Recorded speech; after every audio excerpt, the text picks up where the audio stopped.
Live from Washington, D.C., Sekulow Live. Phone lines are open for your questions right now.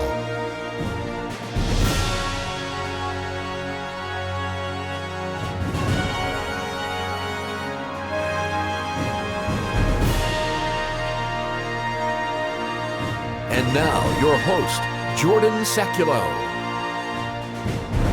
Welcome to Sekulow Live. This is Jordan Sekulow. This is a special episode. We really want to showcase our fight for life. You know, the abortion industry has gone out of control. The laws in New York, the governor in Virginia and his statements. We want to kind of show you exactly what we've been doing at the American Center for Law and Justice to fight for life, not just for the past few weeks, but for decades at the American Center for Law and Justice. This has always been one of our top issues, is the fight for life, the protection of the unborn. And that is the purpose of today's broadcast, to really get you up to speed on how the ACLJ has been fighting for life and how we will continue to fight for the life of the unborn in light of these new, extreme, just out of control, outrageous, I'll say it, disgusting abortion laws being put in place by states like New York and across the country. And of course, the lawsuits that come for any states that pass pro-life legislation. So we want to show you what the ACLJ has been doing for decades to fight for life. Take a look. We'll now recognize our witness. Pleased to welcome Ms. Cecile Richards, President of Planned Parenthood Federation of America. If you will please rise and raise your right hand. Do you solemnly swear or affirm that the testimony you're about to give will be the truth, the whole truth, and nothing but the truth? Startling revelations tonight that could put some in the abortion industry in a most uncomfortable position. I'm proud to be here today speaking on behalf of Planned Parenthood, a leading provider of high-quality reproductive health care in America. The fetal tissue is obtained with the pregnant woman's permission and can be useful investigating diseases. Planned Parenthood has been in the news recently because of deceptively edited videos released by a group that is dedicated to making abortion illegal. Planned Parenthood's Senior Director of Medical Services says prices per body part specimen would likely range from $30 to $100. The outrageous accusations leveled against Planned Parenthood are offensive and categorically untrue.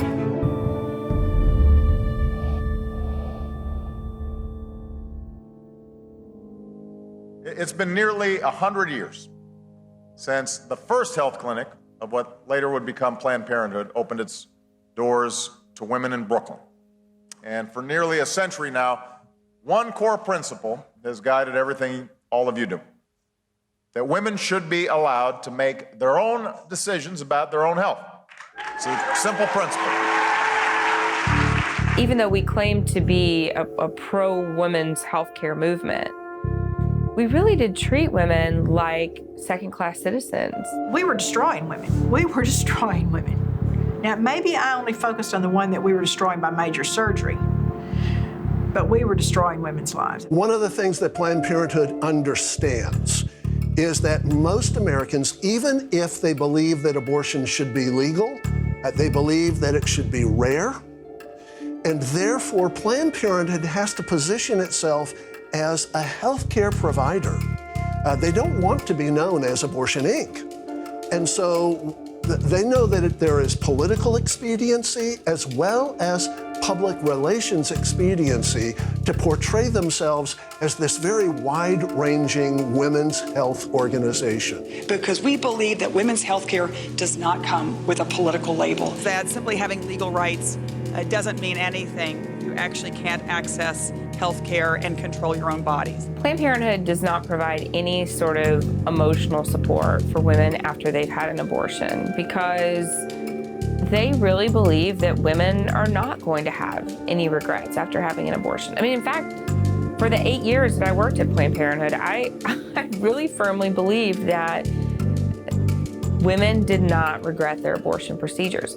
Why? Because if a woman does regret her abortion, she's probably not going to come back to the abortion clinic where she initially felt that sort of hurt, right? So she's going to go somewhere else. She's going to go to a church. She's going to go to a pregnancy center. She's going to go to a professional therapist. She's not going to come back to the place where she felt victimized. The anesthetic is usually placed using a syringe like so, long needle so that it can get up inside the speculum. You get the cervix opened up as far as necessary.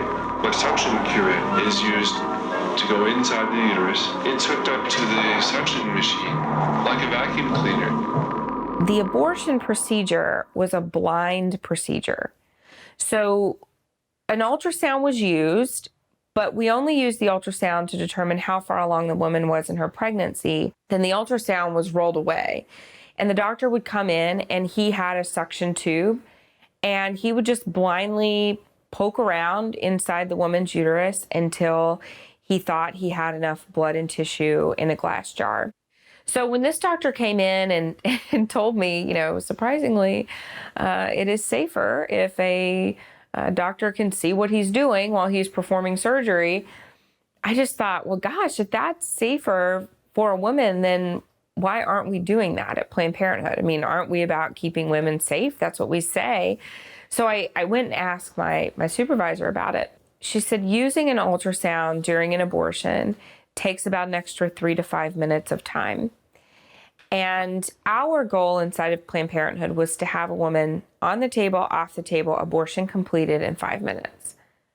So adding an extra 3 to 5 minutes of time was just not going to be something that we could do. So, okay, I accepted that answer. But the doctor told me that if time presented itself, that he would show me what an ultrasound guided abortion looked like. My job was to hold the ultrasound probe on the woman's abdomen so that the doctor would be able to, in his words, visualize his target. The doctor began the procedure and he inserted the suction tube. The suction wasn't yet turned on. And when he touched the side of this baby, the baby jumped. And he began moving and flailing his arms and legs as if he was trying to move away. The machine was turned on and I stood there in disbelief. I mean, you know, I watched this child become dismembered in his mother's womb, and I remember the very last thing that I saw, this perfectly formed little backbone, you know, probably about this big, just swirling around in his mother's womb. And then I finally saw it be suctioned away. And then the screen was black. And I knew the abortion had been completed. I had witnessed a death. You can sign a petition right now. Stop these new barbaric abortion laws. And they are barbaric. So sign that petition. It's up at aclj.org. Sign the petition today. Let's grow that petition because these laws, like I said, disgusting, barbaric. They must be stopped. We must counter them, whether it's in court, whether it's by other legislation at the state level, at the federal level. We must keep fighting these barbaric laws to protect the unborn children in America. Sign that petition at aclj.org.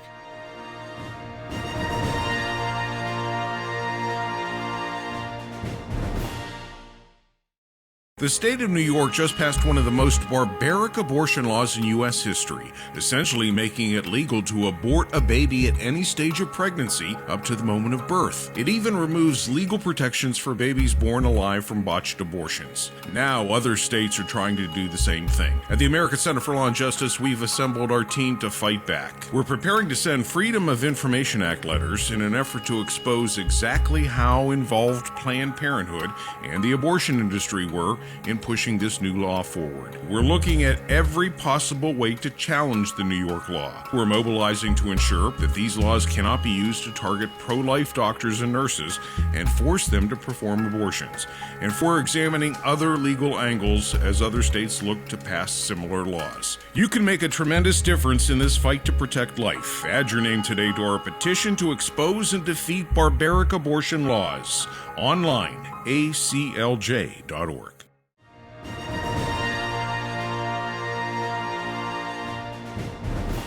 I showed up at Albany Medical Center OR number 9 to perform my first second trimester D&E abortion. I wasn't thinking of it as anything special. This was routine to me. But I reached in, literally pulled out an arm or leg and got sick. You know, earlier on I described stacking up body parts on the side of the table. It's not to, gross people out, to use a simple term. When you do an abortion, you need to keep inventory. You have to make sure you get 2 arms and 2 legs and all the pieces. If you don't, your patient's going to come back infected, bleeding, or dead. So I soldiered on and finished that abortion. And I know it sounds, as I said, hard for people to believe, but I'm telling you straight up my experience. You know, after over 1,200 abortions, first and second trimester up to 24 weeks and all the rest of it, and being very dedicated to it, for the first time in my life, I really looked at that pile of body parts on the side of the table. And I didn't see her wonderful right to choose, and I didn't see all the money I just made. All I could see was somebody's son or daughter. You started life as a single cell. That cell was a combination of an egg like this from your mother and a sperm cell from your father. At what point does a zygote become a human being? At the moment of conception? Where in the physiological, sociological, psychological development of the unborn can we really say this is a human being? And the response that I generally get after listening to all the arguments, nobody can answer with absolute certainty. On that basis, my argument is, then you must be pro-life. Because if you can't answer the question, then you're destroying the unborn and maybe committing murder. We've known and have had clear stages of human development from the beginning of the embryological development of the embryo for 100 years. And these were the Carnegie collection, which predates the turn of the 19th century. And this collection was obviously from the famous Carnegie. These embryos were sectioned, histologically sectioned in the early part of the 20th century. We've known how they developed. That child in the womb has 10 fingers, 10 toes, a beating heart, a functioning brain, unique DNA that's different than the mom or the dad. And though a lot of people want to argue about, what about the mom and what about decisions and what about the future, let's go to the most basic, simple thing that we have. Is that child a child? Even those people who were extremely pro-choice, when the issue came to deal with late-term abortions or partial birth abortions, and the language that's used depends on which side of the argument you are, said, when we're talking about 8 months, 7 months, I mean, this is infanticide. Whoa. So somewhere between that point and conception, something happened. Can you tell me where that is? Answer is, no, I can't. Nobody can ascertain that. Fine. Then there's always the possibility that you're committing murder. Abortion is the murder of the future.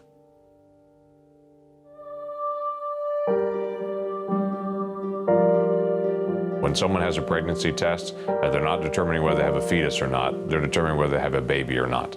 And that's a very simple principle. If that baby is a baby and that child is a child, what are we doing as a culture to be able to help protect them? Now, the abortion industry will want to tell you that nothing's changed in America, and nothing could be farther from the truth. When you talk to a lot of younger Americans especially, they see the technology, they see the very high-quality sonograms that are now. That's not tissue that's inside the womb. They can look inside the womb now and see uniquely this child that's smiling back at them from inside the womb. And so this basic American value that we have, that life is important, extends to life no matter how tall they are, no matter how young they are. So a young child that's very small has the same value as an adult. A baby in the womb should be protected legally. Is the law protecting that child now? The answer to that is no. It's better than it was. It's not where it should be. Look, the unborn child should be entitled to the same rights as everyone else that is a citizen of the United States. Life, liberty, and the pursuit of happiness. That life means the right to at least be born. And the problem is, and it's I think a really serious one, is they don't view life until that child's outside of the womb. Yet they control the exit point of the womb because of their abortion procedures. The more that we talk about the child, quite frankly, the more frustrating it is to the other side, because the last thing they want to talk about is the child. So we win When we talk about the basic value of we just want to stand up for the rights of children, not only to be born, but to be able to live a healthy, productive life. I think the greatest sin in the world is bringing children into the world that have disease from their parents, that have no chance in the world to be a human being, practically. Delinquents, prisoners, all sorts of things just marked when they're born. That, to me, is the greatest sin.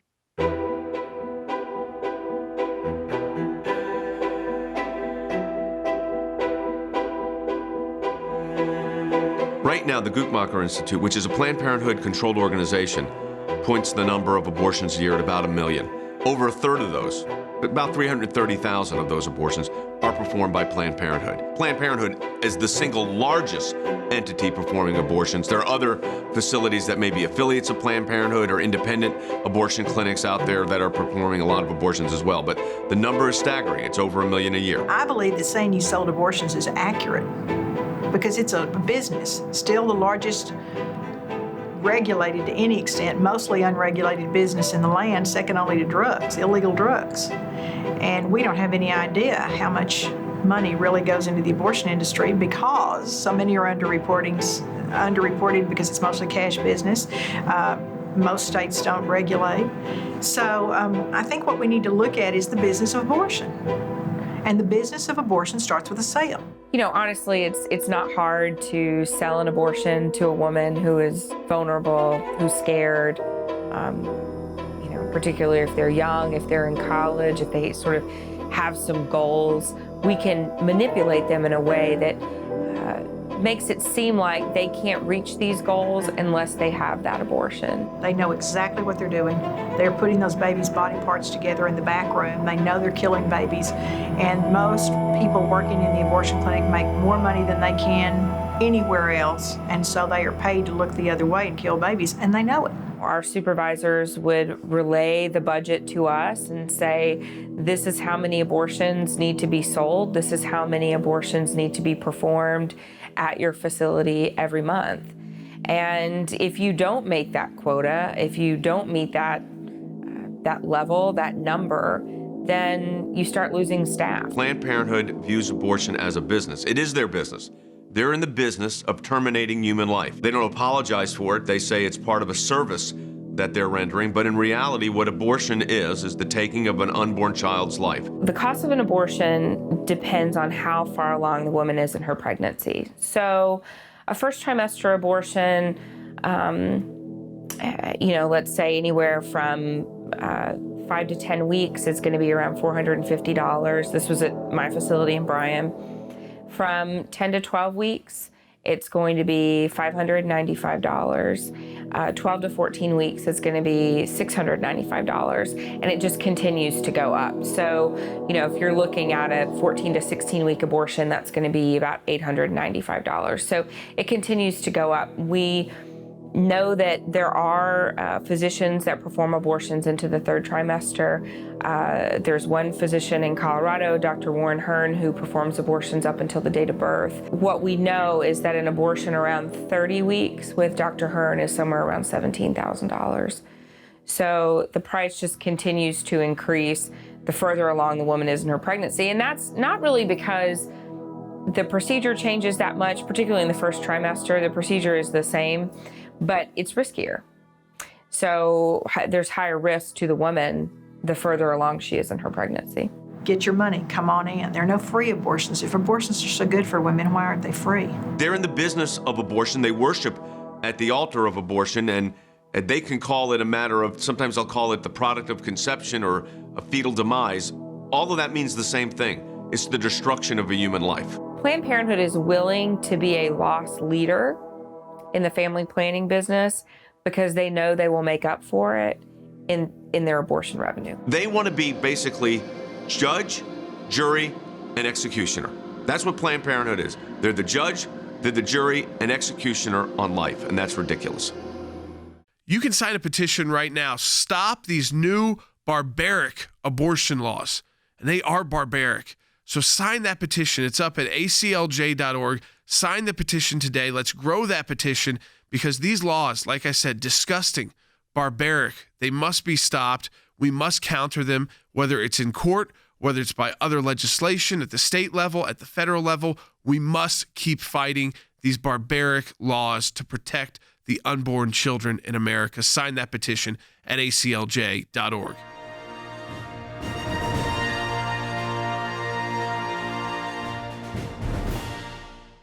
The state of New York just passed one of the most barbaric abortion laws in U.S. history, essentially making it legal to abort a baby at any stage of pregnancy up to the moment of birth. It even removes legal protections for babies born alive from botched abortions. Now, other states are trying to do the same thing. At the American Center for Law and Justice, we've assembled our team to fight back. We're preparing to send Freedom of Information Act letters in an effort to expose exactly how involved Planned Parenthood and the abortion industry were in pushing this new law forward. We're looking at every possible way to challenge the New York law. We're mobilizing to ensure that these laws cannot be used to target pro-life doctors and nurses and force them to perform abortions.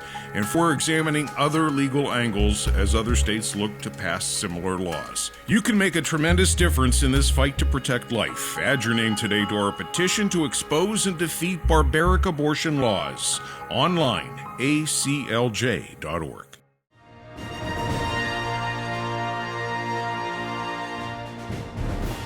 Startling revelations tonight that could put some in the abortion industry in a most uncomfortable position. It has to do with what happens after that procedure.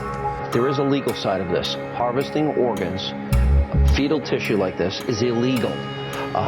So there's laws that have been broken. They're caught on tape breaking the law. The doctor says the fetal tissue is obtained with the pregnant woman's permission and can be useful investigating diseases. As Planned Parenthood's Senior Director of Medical Services says, prices per body part specimen would likely range from $30 to $100. In its statement today, Planned Parenthood says some costs it incurs, such as transporting tissue, are reimbursed and says that is standard across the medical field. Now to that showdown on Capitol Hill today, the head of Planned Parenthood facing questions for hours, grilled by lawmakers after those undercover videos recorded by anti-abortion activists of Planned Parenthood employees. Do you admit that Planned Parenthood or its affiliates harvests and sells fetal body parts for profit? We are very clear at Planned Parenthood. We have a very clear policy on fetal tissue donation. It's done with the full consent of the patient. And as I said earlier in my statements, it is only currently done in fewer than 1% of Planned Parenthood health centers. But no profit.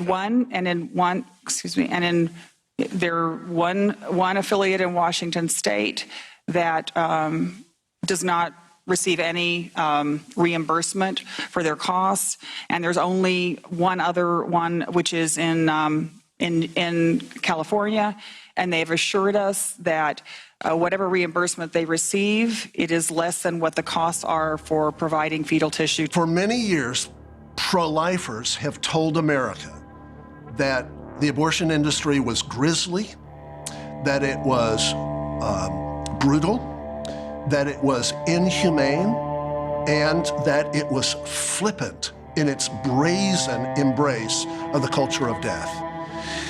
But after a while, the rhetoric falls on deaf ears. And quite frankly, seeing is believing. And so the undercover videos exposing what Planned Parenthood's leaders are really like, I think shattered the illusion and made people realize that this really is a filthy business. You have the videos that were produced by the Center for Medical Progress, which have shown not only the unborn child, but the callous indifference in the way in which the abortion agents, Planned Parenthood and others, talked about the unborn child, talked about the selling of body parts, laughing that it's a boy as they cut up and show the cut up pieces that they're gonna sell as fetal remains to research institutes. So this is a perverted sense of reality, but they believe that they're doing a service. Well, that child is in a surgical tray, torn to pieces. And that's ridiculous, absurd, offensive and it's criminal. When the videos were released that actually showed what's going on behind the scenes at Planned Parenthood, how people haggle over the body parts of children to try to get the best possible price for the return for their organization, it just mortified a lot of Americans. That came out the same day that I was in an appropriations hearing, and as we're going through the appropriations, we had an hour-long debate about the value of orca whales and studies that should be done on orca whales. And it just astounded me and grieved me. The challenge that we have on this as a nation is, the argument is for that baby, that baby's really not a baby, it's just a fetus, it's tissue. That's not a human baby is what everyone's told. That's just tissue, and it's up to the mom to determine what happens to that tissue. And then on the flip side of it, moments later, they take that tissue and then sell it because it's human organs that are needed for research. You can't say in one moment that's not a human and then sell it for the next moment as a human organ and say now suddenly it is. It was a human all the way through. There was never a time that wasn't a child. There was never a time that wasn't a human. And it seems the ultimate irony to me that we spend time talking about humane treatment of animals being put down, like in horse slaughter, and we completely miss children being ripped apart in the womb and their body parts being sold. And then the doctor in this particular video gives the details of how once they get that consent from the mom, they would be careful to reach in and actually crush the head of the child to kill the child in the womb so they could preserve the rest of the organs, because the kidney has value, because the liver has value, because the lungs have value, because the muscles in the legs have value. I would tell you, that child has value. At the ACLJ, we always give you an option to get involved. We always give you an action item, something you can do proactively, not just to learn about issues, but to get involved in issues. And we've got a petition up to stop these barbaric new abortion laws. Sign the petitions. They have an impact. Letting your voice be heard has an impact. Speaking up has an impact. The pro-abortion industry and their political allies have picked this battle. They started this battle with passing even more extreme abortion laws. We've got to fight back. Go to aclj.org, sign the petition today to stop these new barbaric abortion laws. We will talk to you next time on Sekulow Live.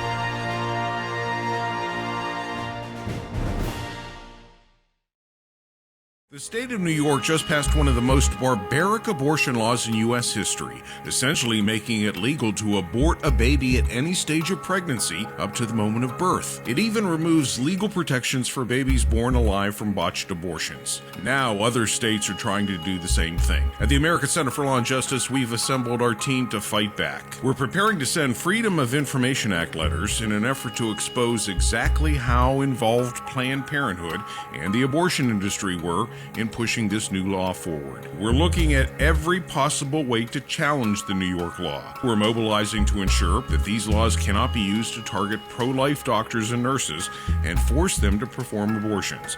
And we're examining other legal angles as other states look to pass similar laws. You can make a tremendous difference in this fight to protect life. Add your name today to our petition to expose and defeat barbaric abortion laws. Online, aclj.org.